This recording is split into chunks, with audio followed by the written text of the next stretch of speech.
Hai, saya Anthony.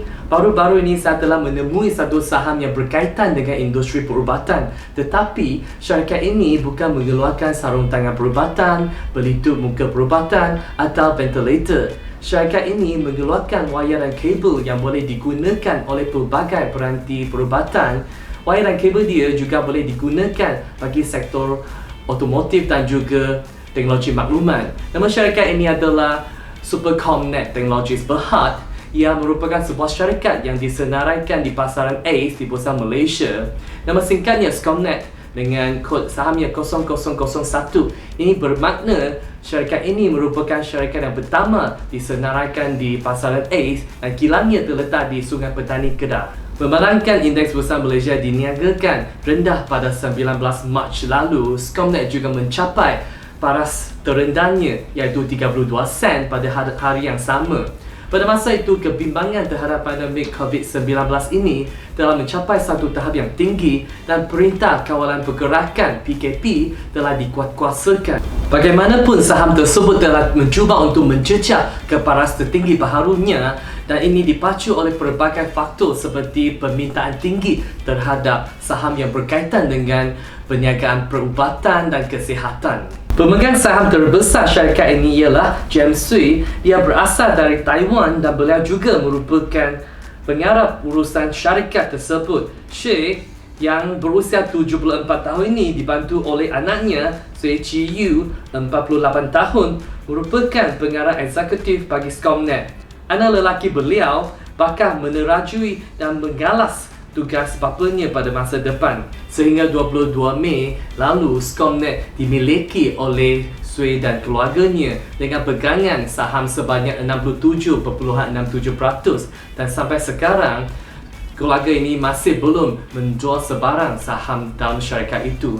Dan nilai dorongan yang kuat bagi Scomnet ialah Scomnet memiliki pelanggan saham mewah. Faktor pertama ialah Scomnet memiliki pelanggan yang terdiri daripada syarikat yang disenaraikan di New York iaitu Edwards Lifesciences dan juga sebuah lagi syarikat Ambu yang disenaraikan di Denmark. Kedua-dua syarikat ini mempunyai kontrak jangka panjang bersama Scomnet. Scomnet telah berniaga dengan pelanggan tersebut lebih daripada 10 tahun dan tempahan mereka telah meningkat sebanyak 5% sampai 10% setiap tahun. Selepas tu, Scomnet dapat lagi satu pelanggan yang besar iaitu Mermaid dari Denmark. Kejayaan Scomnet terus menyusul lagi apabila awal bulan lepas laman web FDA di Amerika Syarikat telah menyenaraikan produknya Caterer sebagai produk yang diluluskan. Kelulusan FDA ini didaftarkan di bawah anak syarikat Scomnet iaitu Supercoma Medical Products Berhad. Ini bermakna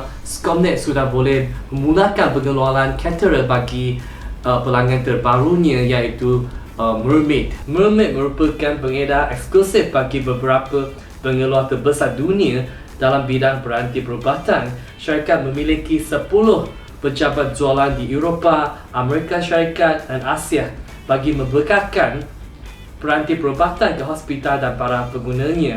Adalah penting untuk mengetahui bahawa produk Scomnet bagi Edwards dan Ambu telah mendapat periktirafan daripada FDA dan juga kelulusan daripada Agensi Perubatan Eropah. Kelulusan tersebut telah mengukuhkan perhubungan antara Scomnet dengan pelanggannya. Kerana ini bukan sebarang kes yang mana sebarang kontrak perkilangan boleh mengambil alih tempat Scomnet. Untuk melakukannya, anda perlu mendapat kelulusan daripada FDA atau EMA. Berdasarkan temumuan bersama DH pada bulan Mei lalu, Scomnet telah memaklumkan bahawa tahun ini bakal menjadi tahun yang menarik buat Scomnet kerana industri peranti perubatan akan terus mencatat pertumbuhan yang baik.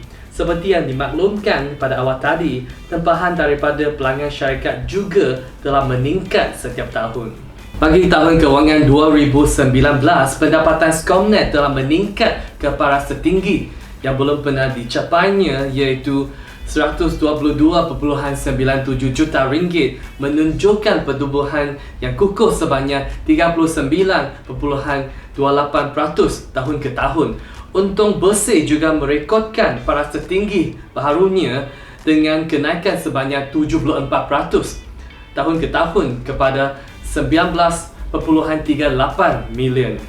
Dalam laporan Rakuten Trade pada 1 Julai lalu, penganalisis menjangkakan Skomnet bakal mencatat rekod dalam nilai pendapatannya sebanyak 28 juta dan 35 juta masing-masing bagi tahun kewangan 2020 dan 2021.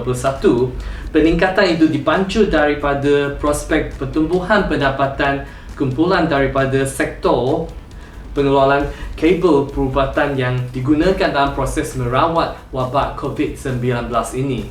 Perlu diingatkan bahawa Skomnet masih lagi merupakan sebuah syarikat yang disenaraikan di pasaran ACE dan berasaskan kepada rekod keuntungannya. Pemindahan ke papan utama mungkin boleh berlaku dan beralih ke sektor lain adalah pembangkit kepada penilaiannya. Kunci kira-kira Skomnet juga kekal kukuh dengan tunai bersihnya sebanyak 50 juta dengan sifat pinjaman. Margin mereka juga telah ditetapkan untuk bertambah kepada 18% daripada 15% dengan produk barunya. Merujuk kepada Fortune Business Insight, saiz pasaran peranti kardiovaskular global dijangka mencecah sehingga 82.2 bilion dolar Amerika menjelang tahun 2026. Ekoran peningkatan penyakit berkaitan kardiovaskular. Pasaran peranti kardiovaskular global dikuasai oleh 5 pemain utama dunia dan salah satunya merupakan pelanggan Skomnet. Itu sahaja untuk hari ini perkongsian saya yang berkaitan dengan saham berpotensi. Jangan lupa memberi like dan subscribe channel saya. Jumpa lagi. Bye.